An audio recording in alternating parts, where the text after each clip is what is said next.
Alright, I'm just gonna make a video right now about my new RC plane. As you can see, maybe you can't tell because what I've done to it. It was a Parkzone, I believe it's the T-28 Trojan. It's the bind and fly model. I haven't really ever had a good four channel RC plane before. I've had a couple before, but they were total duds. I got them off like random websites for like $100 and totally sucked. Like they would have like one battery charge and they never worked again.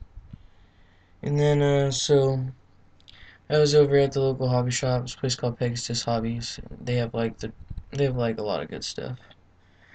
And I stumbled across this bad boy. It was on they were selling it for $99 and there's this guy who actually had one and he was buying a new wing for it because he had crashed his, and he was buying a new wing. And he said he really liked it, he really enjoyed it, and I was like, hey man, I'm thinking about buying this. Can you recommend it? And he's like, yeah. He's like, I love this thing, and so I bought it. And since it's the bind and fly model, and I even don't have any RC airplanes besides this one, I bought a DX5e. See if I can get in there. Yeah, basically it's your standard remote. I couldn't get the bind and fly one. They're out of the bind and fly remote. So unfortunately I had to buy the one that came with the extra receiver, but now I just have an extra receiver. So if I end up getting another plane, which I have extra like servos and guts, electronic speed controller, brushless engine, or whatever. I have extra stuff so I could make something. I just need some good libos, but anyway, back to this plane. What I did to this plane was, as you can see, I drew on it mostly so I could see it better in flight. Because in flight, it's so small that you tend to lose it. Or if it gets too far away from you, you can't really tell. And me being really inexperienced in, flying these bad boys, I I can get mixed up pretty easily. So what I did is on the top, I have circle and triangle that way, because I'm colorblind, by the way, so I like relying on shapes instead of colors all the time. So there's circles and triangles, but on the back, we just got your standard black on one side, green on the other side, and I did the ailerons, I did them a cool little something else. Sorry if I'm squinting a lot, but don't have my glasses on. But yeah, this is a cool little plane. I mean, I've never flown a 4-channel RC plane before, so it was hard for me. I mean, the learning curve took me about 25-30 minutes. I mean, see, you maybe not be able to tell, but this thing has got duct tape on it, and it has been crashed. I crashed this thing about 25 times at least before I got this thing to stay in the air. I mean, my friend was getting frustrated, like, watching me. He was just like, he was getting mad. He didn't want to watch me anymore because I would throw it and then boom, ground, right to the ground, right to the ground, right to the ground. But I didn't realize that the first flight is like the hardest one. You got to trim it out, and I just thought it was me flying it bad. And so once I realized I needed to trim out the plane, and I threw it in the air and I got it gliding right, my buddy was just like, "All right, Cody." He's like, "I want to see you fly this thing." It's like a 30-second flight at least, and I was like, "Alright, man, I can do this." And I threw it, man, and I just ended up having like the coolest like 30-second flight.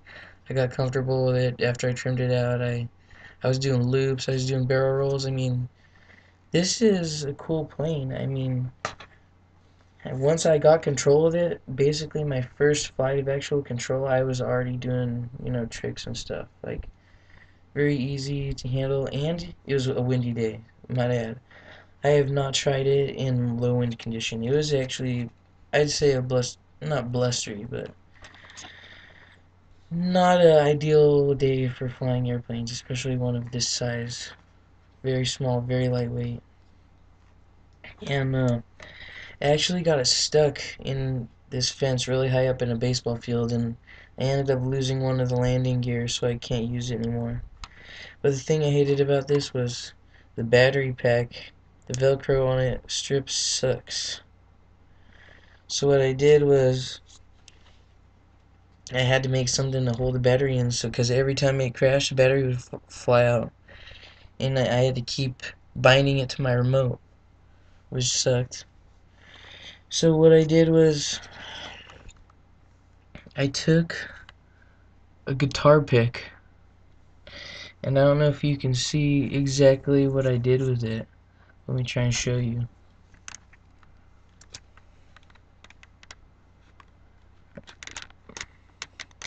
I took my knife. Here, let me just get it out without breaking it. What I did was I took my knife and I made little cuts down in there. Basically made little cuts in there. Sorry, I'm not good with the camera. Basically made little cuts in there. Made cuts right there, cuts on the sides right here, and you see there's a chunk missing.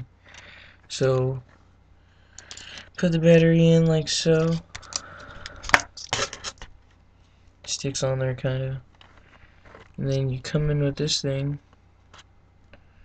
in it.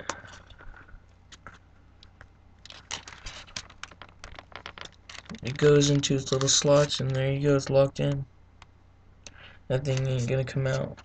It's cradled in there nice. It's actually, you can't tell by the video, but it's actually very snug in there, and I actually bent the guitar pick, so it was like a cradle. It's curved, it's not flat. But, yeah, it's out of batteries right now. I was planning on flying it today, but I didn't get around to it. So, what else can you do when you're flying your plane and you can't except to make it better? So, when you do fly it, it'll just be totally bitchin'. You'll have your best chance possible at flying it for as long as possible. And sorry if I was mumbling, which I probably was. But, yeah. Here's my plane. It's the colorblind man way of doing it, just Sharpie on it.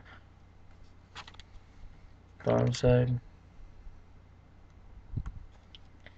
Just so you might be able to tell when it's in the air.